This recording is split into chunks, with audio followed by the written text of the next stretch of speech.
Recording is on. Hoy vamos a tratar el tema del objeto de los contratos. Vamos a iniciar dando la ubicación en la estructura de la materia de parte general, en la cual ubicamos al objeto. Ya de entrada habíamos explicado que en la presentación inicial que el objeto junto con la causa y el consentimiento para la mayoría, para toda la doctrina nacional, resultan ser elementos estructurales esenciales para la existencia del contrato. En la posición de Gersi también sumamos como elemento estructural esencial el consentimiento. Entonces, tanto el objeto, causa y consentimiento, como en la posición de Gersi la forma, resultan ser elementos esenciales, estructurales para la existencia de nuestro contrato. Esa es la naturaleza jurídica del objeto de los contratos, ¿sí? Un elemento esencial para que exista contrato, como habíamos visto en acto jurídico, como habíamos visto en obligaciones. Siempre recordando que tanto en obligaciones como en acto jurídico, como ahora en los contratos, la estructura del nuevo Código 2015 ha hecho una aplicación transversal de la teoría general del acto jurídico y con ello la nulidad de los actos jurídicos aplicable a las tres categorías, los actos jurídicos, las obligaciones en general y ahora los actos jurídicos bilaterales. Entonces partimos de esa noción, el objeto es un elemento estructural para que exista contrato. Si no tenemos este objeto de nuestro contrato, no puede existir contrato, ¿sí? Esa es la naturaleza jurídica, entonces. Respecto a una definición, podemos afirmar que no hay una definición propiamente de este elemento estructural en el cuerpo del Código 2015. Así que recurrimos al auxilio de los doctrinarios en ese punto. Vamos a seguir un poco la postura de Gersi, donde Gersi nos dice que, o la llama al objeto una realidad acotada, una realidad social acotada, partiendo siempre de esa noción del doctor Gersi de una postura economicista en relación al contrato, con esa construcción que hacía del hecho económico imponible. Entonces siempre asociando a la economicidad del acto jurídico bilateral, Gersi asocia el concepto de objeto de los contratos a la realidad asociada de las partes, acotada a ese negocio en particular, a ese contrato.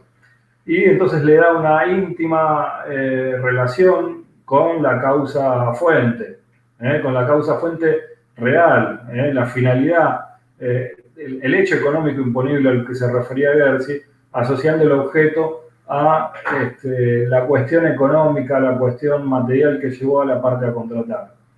De esta forma, recordamos también la asociación que se hace en esta construcción del doctor Gersi con la posibilidad o no de acceso a los bienes y servicios y cómo juega también el consentimiento, especialmente en el caso del consumidor, donde se hablaba de asentimiento. En particular, el código ubica en el artículo 1003, en la parte de contratos, ubica una pequeña unidad, un pequeño capítulo de la materia objeto, este elemento que estamos viendo dentro de la parte de contratos. Ya el 1003 hace una remisión a la primera parte del mismo código, como estábamos refiriendo, diciendo que es aplicable entonces la teoría general del acto jurídico. Hace una remisión clara al artículo 16 que ahora vamos a mencionar, haciendo un repaso de aquella parte de acto jurídico en general. Sí, el 1003 aclara en la segunda parte que el objeto de los contratos debe ser lícito, posible, determinado, determinable, susceptible de valoración económica y corresponder a un interés de las partes. Esto nos da algunas pautas. Cuando habla de licitud, está haciendo una clara referencia a que no puede ser contrario a la moral, a las buenas costumbres, al orden público, a los conceptos que empezamos viendo allá por el 957, 958, 959, ¿sí?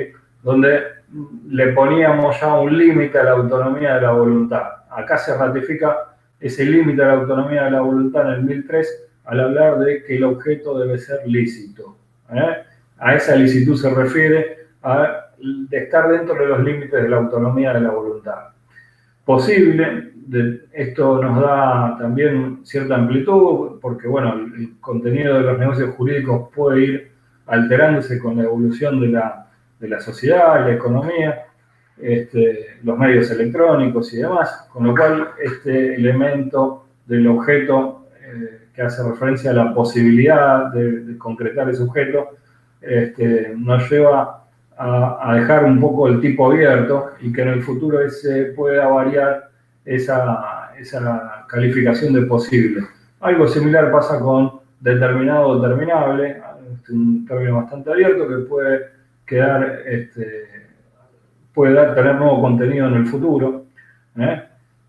Sí es importante que sea susceptible de valoración económica. A ver, acá, cuando hablamos de valoración económica, un poco se diferencia también el contenido económico que tiene que tener todo contrato. Por ejemplo, un tema de familia, en un tema de familia donde se puede estar regulando entre los padres de algún niño o niña, se pueda estar regulando un régimen de convivencia, un régimen de visitas, un régimen del nuevo régimen de familia, y ese régimen de visitas, ese régimen de convivencia, de vida de las partes, por supuesto no va a tener valor económico, valoración económica, no es susceptible de valoración económica en los términos del 1003. Y acá claramente vamos a tener un acto jurídico bilateral, pero que no va a ser un contrato.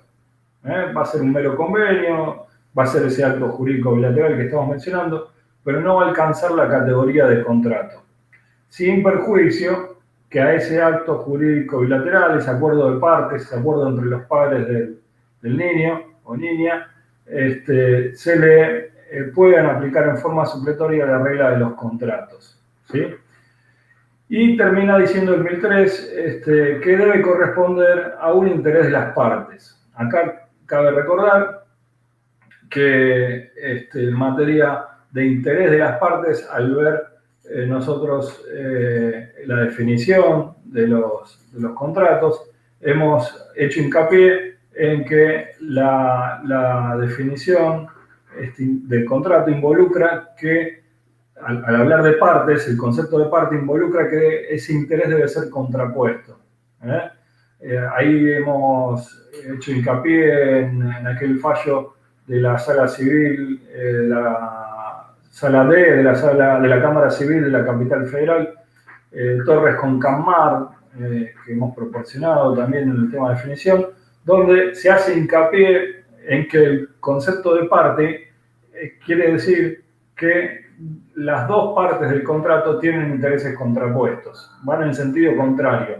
En este sentido, si estamos en una compra-venta, no puede haber dos compradores, así como no puede haber dos vendedores. A esto es a lo que se refiere precisamente el concepto de intereses de las partes, ¿sí? Entonces acá en el punto podemos hacer un repaso rápido, una remisión al artículo 16 y ver qué es lo que pasaba con el objeto de los actos jurídicos. El capítulo 4 del Código empieza hablando en esta unidad de derechos y bienes, en el 15 con la titularidad de los derechos, y en el 16, que es el que estábamos resaltando a raíz de esta remisión que hace el 1003, se refiere a los bienes y cosas conforme a nuestro derecho. Ya los contratos de por sí pueden, obviamente, tener como objeto, entonces, bienes y cosas, comprendiéndose en esto un concepto amplio. Ya el propio 16 también hablaba de valor económico, que sean susceptibles de valor económico, hablaba de materialidad, aquellos bienes que llamamos cosas los define como cosas materiales, incluía en este artículo 16 en forma expresa, acá una construcción de la jurisprudencia en el Código de Vélez, que fue modificando el Código de Vélez, incorporaba en el artículo 16 con el concepto de bienes y cosas a la energía y las fuerzas naturales puestas al servicio del hombre. En el artículo 17 se hacía referencia a derechos sobre el cuerpo humano, se le restaba valor comercial, valor afectivo, terapéutico, expresamente en el artículo 17. Acá hay una remisión en el artículo 17, obviamente, a esos derechos personalísimos que siempre estaban presentes desde Vélez, el honor, el patrimonio, el Estado, el nombre de las personas, y sus consecuencias en relación al objeto posible de los contratos, ¿sí? Entonces ahí tenemos en el 1003 esa referencia a los artículos 15 y especialmente 16 y 17 en la teoría general del acto jurídico. Entonces, este es el contenido que puede tener desde el punto de vista del objeto nuestros contratos. Ya el artículo 1004 nos habla de objetos prohibidos. Nos habla de aquellas hechos un poco en contrario sensu del 1003 que no pueden ser objeto de los contratos. Entre ellos marca los hechos imposibles. De hecho, el 1003 ya nos hablaba de hechos lícitos y posibles, precisamente, contrarios a la moral, al orden público, a la dignidad de la persona, lesivos de derechos ajenos y demás. Es decir, acá habla del cuerpo humano también, hay una clara referencia a los artículos que acabamos de mencionar, especialmente el 17. El 17 y una revisión en el 1004 al 56. Bien. Entonces, repasando, en el 1003 no tenemos una definición de objeto, dimos la definición de Erci, y hay sí una remisión al sistema del acto jurídico, especialmente en el sistema del acto jurídico en los artículos 15, 16 y 17. Ya acá recordemos ya el artículo 1167 del Código de Vélez realizaba también una remisión en materia de contratos al sistema aquel del acto jurídico también en Vélez. Así que la estructura, un poco en este caso de la remisión al acto jurídico en materia de objeto de los contratos, es similar a la de Vélez, con ese 1167 del antiguo texto del Código Civil, ¿sí? Entonces, estamos viendo el primer requisito del objeto es entonces la posibilidad jurídica, la posibilidad jurídica de su realización. Tanto jurídica, la posibilidad jurídica de realizarlo, por ejemplo, un objeto de imposible concreción jurídica o legal sería la compra de una plaza pública en cualquier ciudad, y tanto la posibilidad material o fáctica de llevar a cabo ese acto. Esa es la posibilidad a la que hacíamos alusión y decíamos que esa posibilidad puede ir cambiando con la evolución de la economía, del comercio y de la tecnología incluso y la forma que se lleva a cabo el comercio, con el comercio electrónico y demás. El segundo requisito que marcamos va a ser la juridicidad. Entonces estos actos jurídicos bilaterales deben ser también jurídicamente lícitos, decíamos. Deben tener ese valor económico como tercer requisito que marcábamos. Deben ser determinables. El objeto debe ser determinado, terminable, y estar comprendido en el derecho, ya sea en esa definición del 15, 16, 17, es decir, cosas que estén dentro de nuestro derecho, dentro de previstas en el marco jurídico. Y acá marcamos también que tanto el 957, cuando definía al contrato, hacía clara referencia a relaciones jurídicas patrimoniales. Ahí hay una revisión también al objeto de los contratos. Lo mismo en el 958 y el artículo 962, que hablan, facultan a las partes a determinar el contenido de sus contratos. Bien. En particular podemos hablar también dentro de la posibilidad fáctica de distintos tipos de negocios jurídicos que se pueden realizar en relación a las cosas. Acá vamos a resaltar cosas que no existen actualmente, cosas futuras, prestaciones, la clásica clasificación de obligaciones cabe acá con prestaciones de dar, hacer o no hacer, o de dar, bienes ajenos, la posibilidad de celebrar contratos sobre bienes ajenos. Acá va a haber claramente una responsabilidad de una de las partes que compromete la cosa ajena, donde veremos la extensión de esa responsabilidad. Debería estar claramente indicada en el contrato para poder limitar esa responsabilidad, y en ese caso la contraparte, a sabiendas que esa cosa es ajena para su contraparte, va a saber hasta dónde llega la responsabilidad comprometida en ese contrato.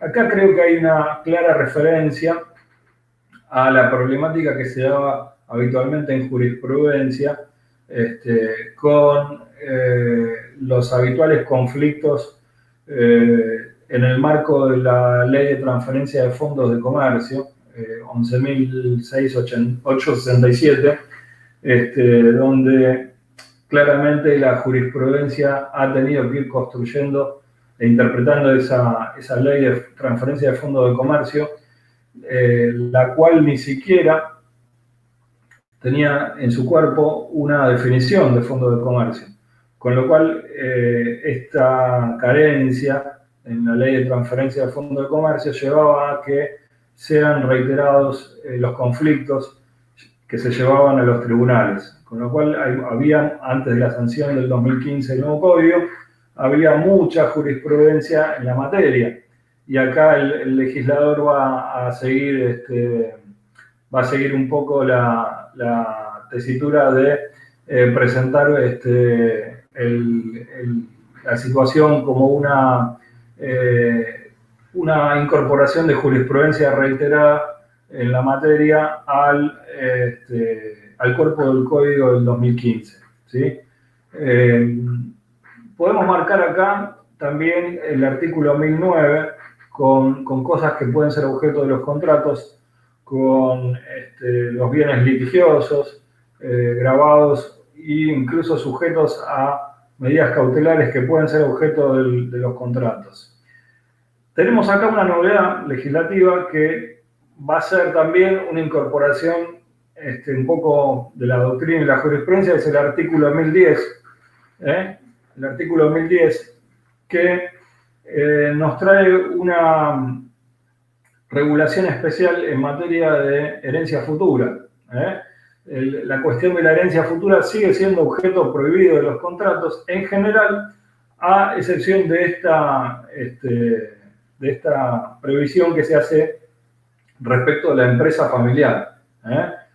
Una problemática en nuestro país que se da peculiarmente con conflictos después de la muerte del jefe o jefa de la empresa, de la sociedad, que un poco mantenía unido a todo el grupo familiar, y a partir de ahí se desataba un poco una discusión acerca de la continuidad de la empresa, y se mezclaba un poco el derecho empresarial, el derecho societario, con el derecho comercial y el derecho sucesorio. Y este artículo 1010 entonces nos permite un poco regular, previendo ese posible conflicto previo al desmembramiento familiar que puede ocasionar el conflicto de la sociedad familiar, nos permite regular, haciendo una previsión futura de cómo se va a desarrollar la sociedad familiar luego de quizás el fallecimiento de las cabezas de esa familia que al mismo tiempo se desempeñan habitualmente como cabeza de la empresa familiar. Entonces el artículo 1010, algo que ha venido construyéndose a través de doctrina y un poco de jurisprudencia, nos permite regular la sucesión futura de la empresa familiar. En el 1006 también se prevé la posibilidad de que sea un tercero quien está regulando el objeto de los contratos. El 1007 la posibilidad futura de bienes futuros que hoy no existen, que pueden ser objeto de los contratos. Es una incorporación expresa también que se está haciendo. En 1008 hablábamos recién de los bienes ajenos. 1009 también mencionábamos los bienes litigiosos, gravados o sujetos a medidas cautelares, donde también hay una clara regulación a la responsabilidad de la parte que contrata, las dos partes, si están contratando a sabiendas o no, si el bien o cosa está bajo una medida cautelar o grabado, y incluso podría hablarse de esta extensión de responsabilidad relacionada con la buena o mala fe, y si debieron o no haber tomado la precaución de conocer el real estado de gravamen o medida cautelar respecto de ese bien o cosa sobre el que se está contratando. Bien, para cerrar acá, entonces recordamos el repaso obligatorio del sistema del acto jurídico, con la clasificación genérica que se hacía de cosas, y vamos a mencionar también como una incorporación de buena pluma el artículo 1011, cuando determina los contratos de larga duración, prevé los contratos de larga duración y hace una reiteración habitual en el código, en este artículo, en el 1011, invocando la obligación para las partes de ese deber de buena fe, de colaboración y de ejercicio regular de los derechos que debe estar presente antes de la celebración del contrato, durante la negociación, en el nacimiento del contrato, en la ejecución del contrato y mismo luego de extinguido el contrato. Ese es el espíritu del nuevo Código Civil y Comercial. Gracias.